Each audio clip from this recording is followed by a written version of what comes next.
अस्सलाम वालेकुम। कैसे हैं आप सब बढ़िया होंगे उम्मीद करता हूँ। आज हम आपके लिए चैप्टर लेके आए हैं विकासात्मक सिद्धांत के विचारक। ये जो विकासात्मक सिद्धांत के विचारक जो हैं उनमें से हम 4 विचारक को लेके आए हैं जो आपके एग्जाम और व्यूज के लिए बहुत इम्पोर्टेंट है। जैसे कि आप देख सकते हैं चार्ल्स डार्विन के बारे में आप समझिए।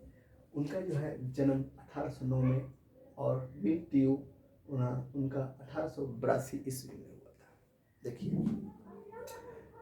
और दूसरा देख लीजिए हर्बर्ट स्पेंसर, जिसका 1820 में जन्म हुआ और 1903 में उनका मृत्यु हुआ।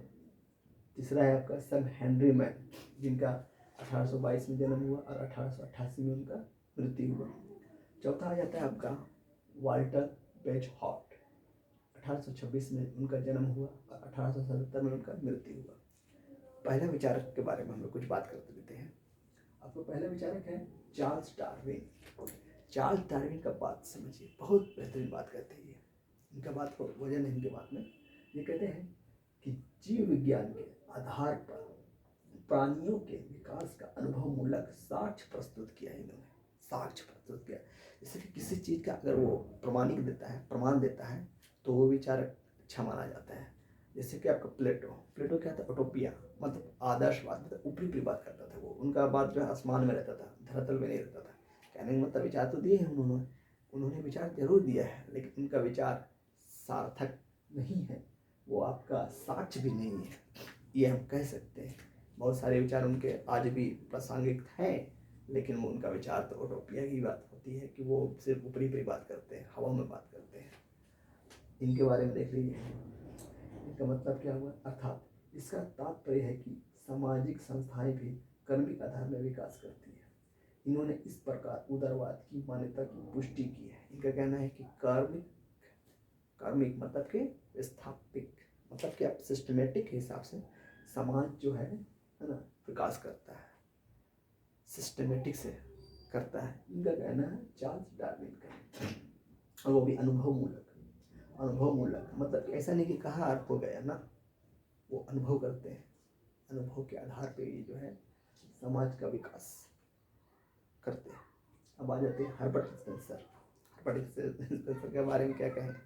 हर्बर्ट स्पेंसर जो है वैज्ञानिक व्यक्तिवाद के जनक कहे जाते हैं। उन्होंने व्यक्ति को बहुत प्राथमिकता दिया है, व्यक्ति को साध्य माना है, साधन नहीं।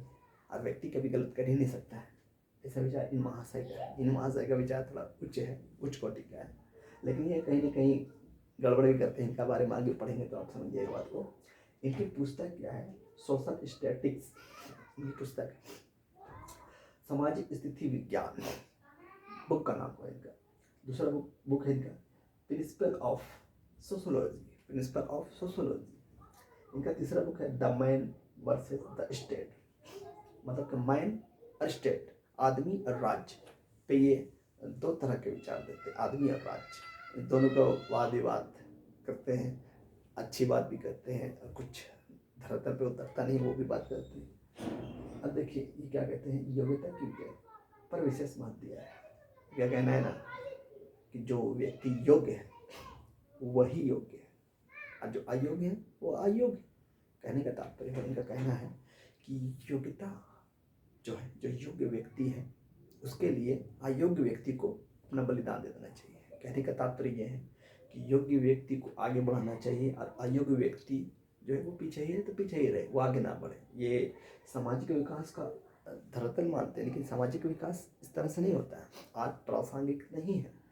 आज हमारे देश में, भारतवर्ष में, या पूरी दुनिया में भी कहीं ना कहीं है इनका विचार, जिंदा है आज भी कहीं ना कहीं। ये हमारे भारत में तो नहीं है। हमारे भारत में जो पीछे है उसे आगे करना चाहिए, उसे आगे करते हैं। जो आगे हो तो आगे है ही, लेकिन जो पीछे है, जैसे आरक्षण, हमारे जो आरक्षण जो दिए गए हैं संविधान में, क्यों दिए गए हैं, यही इसी के लिए कि जो अयोग्य है उसको योग्य बनाया जाए। जो आज प्रासंगिक है, हमारा संविधान दुनिया का सबसे बड़ा संविधान है, बहुत बेहतरीन संविधान है। उसके बारे में भी वीडियो लाएंगे, संविधान के बारे में पूरा, उसमें निचोड़ निष्कर्ष पूरा बताएंगे।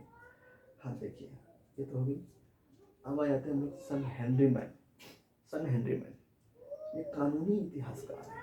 ये कानूनी इतिहास का राजनीति विचारक हैं। इनकी कृति है, इनकी बुक है, ग्रंथ है एशियंट लॉ। कानून के बारे में बात करते तो जाहिर सी बात है, कानून के बारे में बात करेंगे तो कानून के ही किताब लिखेंगे। तो इनका कहना है, इनका मानना है, प्रगति समाज में व्यक्ति के संबंध अनुबंध से निर्धारित होते हैं। इनका कहने का मतलब है कि जो समाज है प्रगति करेगा, विकास करेगा, वो किस आधार पर करेगा? अनुबंध के आधार पर करेगा। जब व्यक्ति अनुबंध करता है तो मुक्त होता है, वो फ्री होता है, वो हर विचार को रख सकता है, हर विचार को एक्सेप्ट भी कर सकता है, और हर विचार को जो समझ में नहीं आए उसे नकार भी सकता है। वो फ्री है, व्यक्ति फ्री है समाज में। इसलिए वो कहता है कि अनुबंध से निर्धारित होते हैं।